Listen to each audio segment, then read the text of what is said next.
Hey everyone! It's been a while. In this video I'll be sharing my top 10 groups of this year music-wise, meaning the group whose music I liked most this year.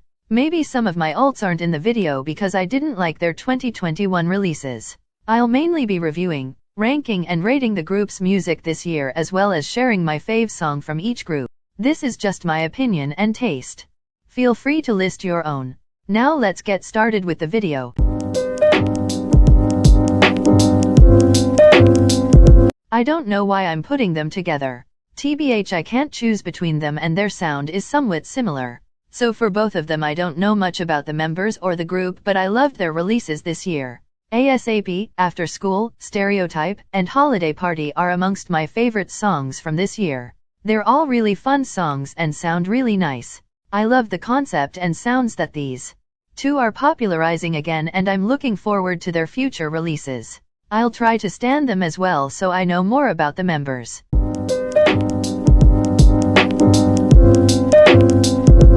Somi was finally active this year. I can't believe we got 3 releases. Dum Dum is a good song, but I don't really play it that much and it can get forgettable. But once I do listen to it I keep singing it for days, lol. I expected Dum Dum to be the only release this year, but then we got Hugs and Kisses, and oh my gosh, I love that song so much. It is so, yes, I love it. The music video is so aesthetic and the chorus is so good. It's my favorite of hers this year. And I really didn't expect a 3rd release but any more Slade. It's the same style as Hugs and Kisses, and I hope Somi keeps going for this sound because it really suits her.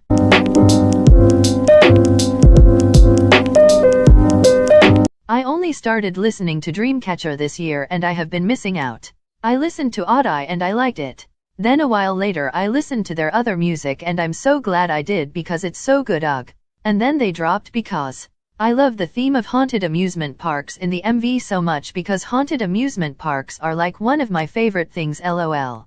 Combine that with a banger song and you've got yourself Saudi. Maybe not Saudi, but the whole summer holiday album is so good. It's the album I was most excited for this year and it's my favorites this year. All the sides are so good. Dreamcatcher's discography is one of the best and I'm so glad I listened to their releases this year and now they're one of my alts.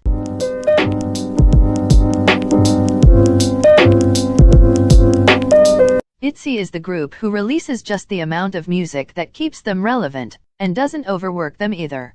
Though they've become popular enough now to stay relevant without needing to keep releasing. They released Mafia in the Morning first, and TBH I didn't really like it that much. It's fun to listen to here and there, but it's still my least favorite ITZY title track. The B-sides are really good though, especially Kidding Me and Shoot.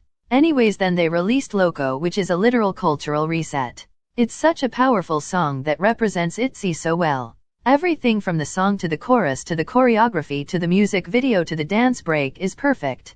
Every member really shined this era and it has become one of my favorite ITZY songs.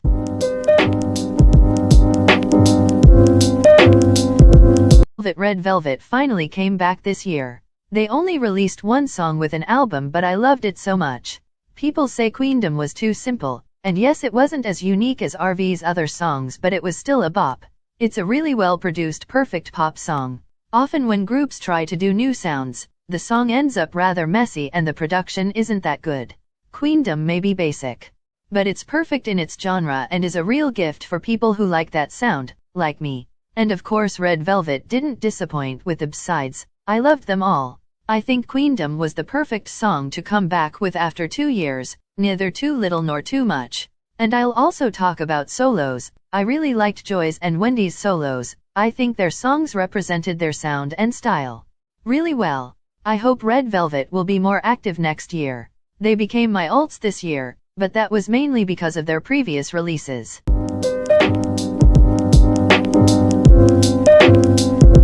I didn't listen to ENHYPEN's debut for the longest time, and then one day I was making a ranking video, so I finally listened to Drunk Dazed and I was obsessed. ENHYPEN's discography is literal gold. They don't have a single bad song. Name one bad song from them, I'm waiting. Yup, there isn't any. I was listening to their album and excuse me, I've never heard such flawless b-sides, like Fever Please. They're too good. Tamed Dazed was another bop. I can't decide what my favorite song from them this year is, like I can't choose. I love how they're starting a new type of boy group music. Well, maybe not starting, it has been done before, but currently it's really unique from other releases. I can see them as one of the leading 4th gen groups in a year or two.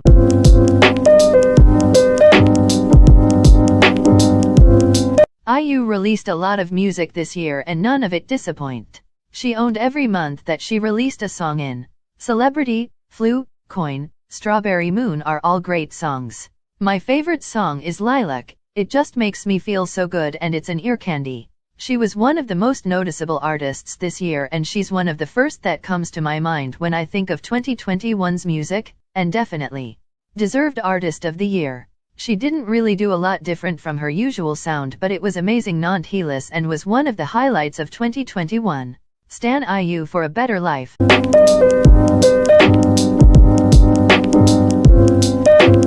aespa just debuted a year ago, but they were amongst the most prominent groups this year. I did not like Black Mamba at first and didn't know what to expect from them this year. I didn't really like their AE concept.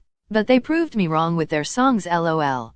Next Level was of course a bop. I didn't like it at first but it grew on me so much. It's one of my favorite songs this year. And then we got Savage and again I didn't like it much at first but I love it now. I don't know how I feel about Dreams Come True yet but I'm sure it will grow on me. aespa is really doing something new for K-pop with their sound and I'm loving it. I can't wait for more releases.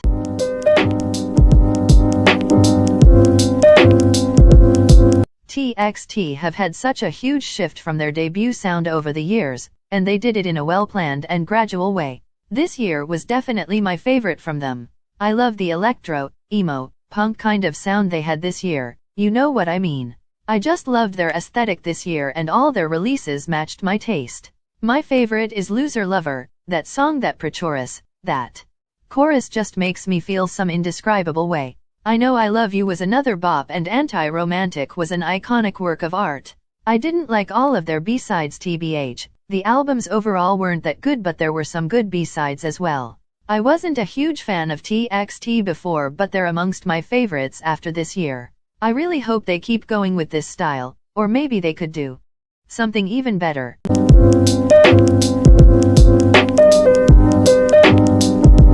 Twice Slade this year. They released bops in Korean, Japanese and English. I wasn't a huge fan of them last year, but this year, especially after Alcohol Free, they've become one of my ults. Alcohol Free was the perfect summer song. Perfect World is such a good song and The Feels is just superior, one of the best English debuts. And most people were disappointed by Scientist, but I absolutely loved it. The minimalistic kind of approach made the song even better. The b-sides on all the albums were so good as well. My favorite was definitely Scandal. The Taste of Love album was so freaking good. Oh, and JYP finally learned how to make good MVS. Overall, Twice were definitely the best group this year in my opinion. 2021 would have been very bland without them and they really saved this year. Thanks for watching, I hope you enjoyed. Bye for now.